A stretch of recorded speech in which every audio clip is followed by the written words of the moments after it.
you sent over your research on the Moores murders, I have to admit, it really grabbed my attention.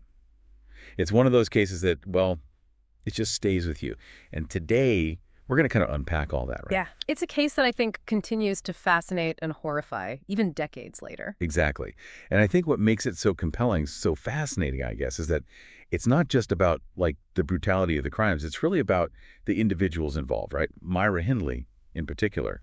And we're going to try to understand how a seemingly ordinary woman could become entangled in, in such darkness. Right. To do that, we need to start with her early life. As your source points out, Myra's childhood was, well, it was far from idyllic. Yeah.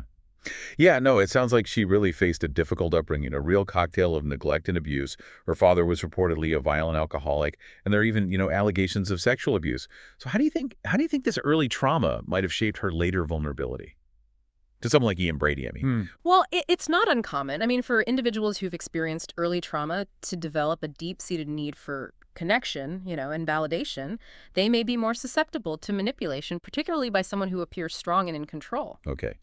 So enter Ian Brady, a man who, according to your source, was already fascinated by death, cruelty, and this Nietzschean idea of the Superman, right? Right. Could you elaborate on that a little? What exactly did Brady find so appealing in Nietzsche's philosophy? Well, Nietzsche's Superman concept is complex and often misinterpreted. Brady, however, seems to have latched onto this idea of, transcending conventional morality, of placing himself above the rules that govern, well, ordinary people. Right. This, coupled with his already violent tendencies, created a pretty dangerous worldview. Yeah.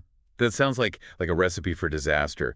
Their relationship, as described in your material, was built on this disturbing power dynamic, right? Brady was clearly the dominant figure, and Myra, with her need for acceptance and perhaps maybe a warped sense of love, seems to have fallen under his sway. Precisely. Brady introduced her to his sadistic fantasies, and gradually she became complicit in his horrific plans.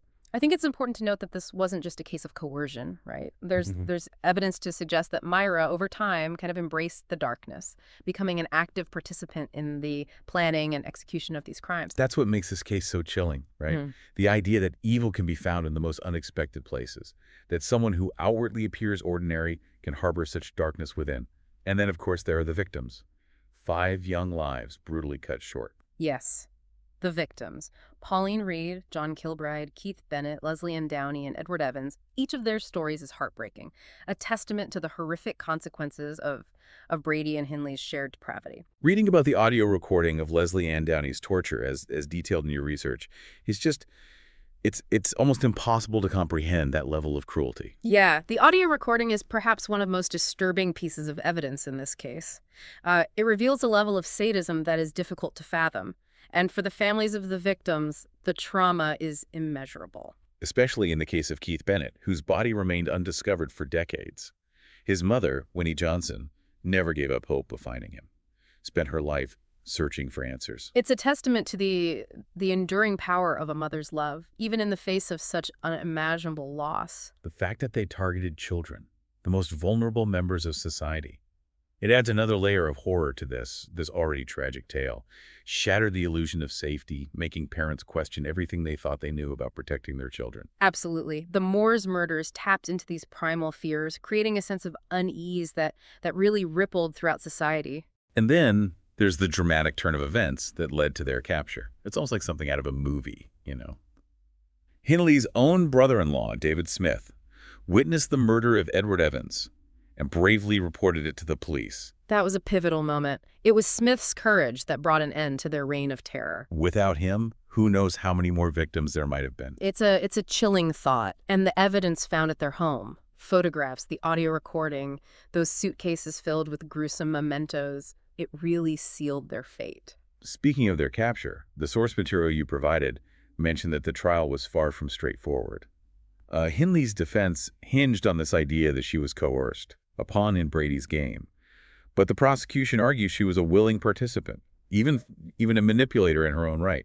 What are your thoughts on that? It's a complex issue. There's no doubt that Brady exerted a powerful influence over her. But the evidence also suggests that Hindley, over time, became an active participant in these crimes. So it wasn't just a case of being a passive bystander. She made choices, terrible choices, that led her down this path of darkness. Exactly. And those choices had devastating consequences, not just for the victims and their families, but for Hindley herself. She would spend the rest of her life grappling with the weight of her actions, forever branded as one of Britain's most notorious criminals. Her prison years were marked by appeals, claims of remorse, even a conversion to Catholicism. But the public, especially the families of the victims, remained largely unconvinced. Do you think there's any possibility of true redemption after committing such horrific acts? That's the question, isn't it? That's the question that has haunted this case for decades. And one we'll explore further as we delve deeper into Hindley's prison years and the lasting legacy of the Moors murders. It's a conversation that's sure to be both fascinating and unsettling, forcing us to confront some uncomfortable truths about human nature and the enduring power of evil. Hindley's time in prison is almost as fascinating as the events that led to her incarceration. Your research really dives deep into the complexities of her life behind bars, the appeals, the claims of remorse, and even her conversion to Catholicism. What's your take on all of this? Was it a genuine attempted redemption, or was it a calculated act of manipulation?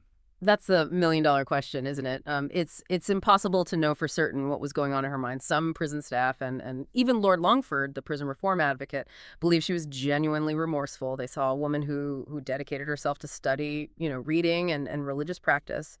But as your source highlights, the public, especially the families of the victims, remain deeply skeptical. Can you blame them? I mean, the wounds inflicted by these crimes were so profound, the loss so immeasurable, that forgiveness just seemed like an insurmountable hurdle. Of course, their skepticism is understandable. The brutality of the crimes, the deliberate targeting of children, it's hard to reconcile those actions with any notion of redemption. And the media certainly didn't shy away from portraying her as a monster, the most hated woman in Britain. Every parole hearing became a media circus, further fueling public outrage and making it almost impossible for her to escape the shadow of her past. And let's not forget the correspondence between Hindley and Brady. Even after their imprisonment, some of their letters, as your research points out, contain coded language and reminiscences about their crimes. How do we reconcile this with Hindley's claims of remorse? It's a contradiction. It's hard to ignore. Those letters raise serious doubts about the sincerity of her transformation. If she was truly repentant, why maintain such a close bond with the person who orchestrated these horrific acts? It's a question that continues to baffle and disturb. It almost seems like she was holding onto a piece of that shared darkness, unable or unwilling to fully sever the ties that bound her to Brady in their shared past. Perhaps, or maybe it was a way of coping, a twisted form of nostalgia for a time when they felt powerful and control. It's difficult to speculate, but those letters certainly add another layer of complexity to an already complicated case. And then, of course, there's the issue of Keith Bennett's remains. Despite numerous pleas from his mother, Winnie Johnson, Hindley never revealed the location of his burial site. This seemed to confirm for many that she was incapable of true remorse. Yes, that was a devastating blow for Keith's family and further solidified the public's perception of her as cold and unfeeling. It felt like she was deliberately withholding this vital piece of information, denying them closure and perpetuating their pain. Some saw it as the ultimate act of cruelty, a final twist of the knife. It's hard to argue with that interpretation. Her refusal to reveal Keith's burial site really casts a long shadow over her claims of remorse, making it difficult for anyone to believe she was truly capable of empathy or compassion. And so we're left with this unsettling paradox, right? A woman who claimed to have found God to be a changed person, yet her actions, or lack thereof, spoke volumes. It raises those fundamental questions about human nature, about the capacity for both good and evil, and whether someone can ever truly escape the darkness of their past. Exactly. And it forces us to confront our own biases and grapple with the complexities of forgiveness and redemption. Can we separate the sinner from the sin? Is true forgiveness possible in the face of such unspeakable acts? These are questions that extend far beyond this particular case, touching upon the very essence of what it means to be human. It's heavy stuff, no doubt, but it's important to engage with these difficult questions. The Moors murders, as your research so vividly demonstrates, weren't just a crime.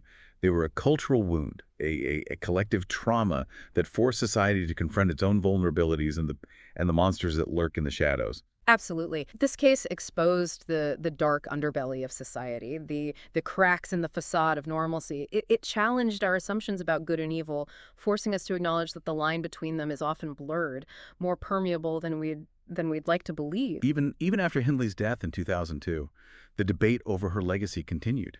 Some saw her as a victim of circumstance, a woman manipulated by a master manipulator. Others saw her as a willing participant, even a driving force behind the horrors that unfolded. What do you think is the most important takeaway from all of this? What can we learn from this dark chapter in human history? I think the Moors murders serve as a stark reminder of the importance of vigilance, of protecting the vulnerable, of recognizing the warning signs of abuse and manipulation.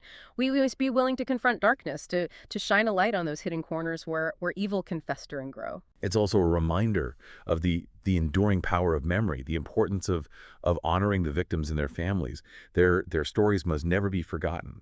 Their suffering must serve as a catalyst for positive change, for a world where such horrors are never repeated. Absolutely. And that's where I believe the true value of your research lies. By engaging with this difficult material, by exploring the complexities of this case, you're contributing to a vital conversation, one that can hopefully lead to greater understanding, empathy, and ultimately a safer world.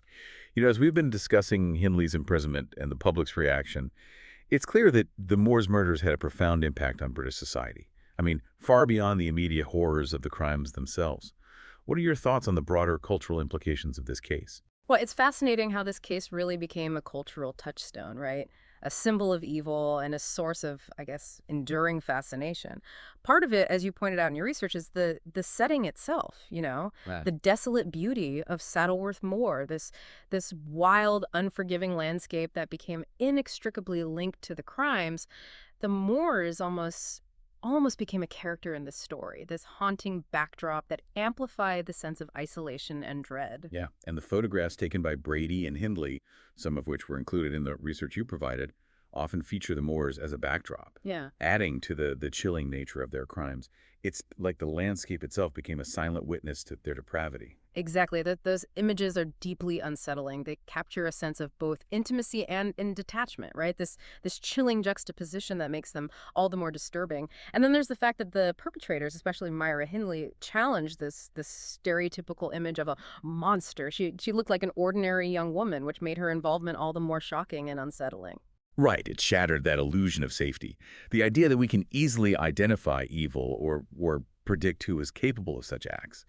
It forced people to confront the uncomfortable reality that darkness can lurk beneath the surface of normalcy, making it all the more difficult to detect and prevent. Right. And this case really ignited a debate about the nature of evil. Was Hindley inherently bad, or was she a product of her environment, a victim of Brady's manipulation? This question of nature versus nurture, of free will versus coercion, continues to be debated to this day. It's a debate that has no easy answers, but I think it's important to engage with these questions, to grapple with the complexities of human behavior and the factors that can lead individuals down such dark paths. Yeah, I agree.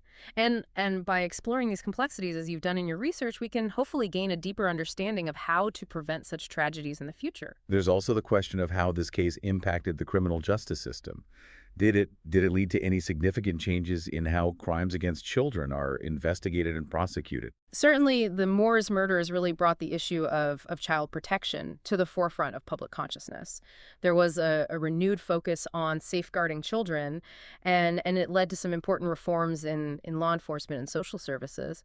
The case also highlighted the need for better communication and collaboration between different agencies involved in child protection. It seems like this case, as horrific as it was, really served as a catalyst for positive change, forcing society to confront its shortcomings and strive for a safer world for children. Yes. And it also highlighted the vital role of public awareness and vigilance. We all have a responsibility to protect children, to recognize the warning signs of abuse, and to speak out when we see something wrong. It's a reminder that even in the darkest of times, there is always hope, always the possibility for positive change. And I think that's a powerful message to leave our listeners with. Absolutely. The Moors murders were a tragedy of unimaginable proportions, but they also sparked a conversation, a collective effort to understand and prevent such horrors from happening again. And that's where I see the true value of deep dives like this by revisiting these difficult stories, by engaging with the complexities and asking tough questions, we can keep the conversation going, honor the victims, and work towards a better future. Thank you for guiding us through this deep dive. Yeah. It's been both enlightening and emotionally challenging, but ultimately, I think a necessary conversation to have. It's been my pleasure. And remember, the quest for understanding and justice never truly ends. Keep exploring, keep questioning, and keep the memory of the victims alive. If you enjoyed this video and want to dive deeper into more cases like this one, make sure to subscribe to our channel. Don't forget to like the video if you found the story compelling, and share it with your friends and family who might be interested in true crime and mysteries. By subscribing, you'll stay up to date with all our latest content and join a growing community of curious minds exploring the most fascinating cases. Click the notification bell so you never miss an upload. Your support means everything.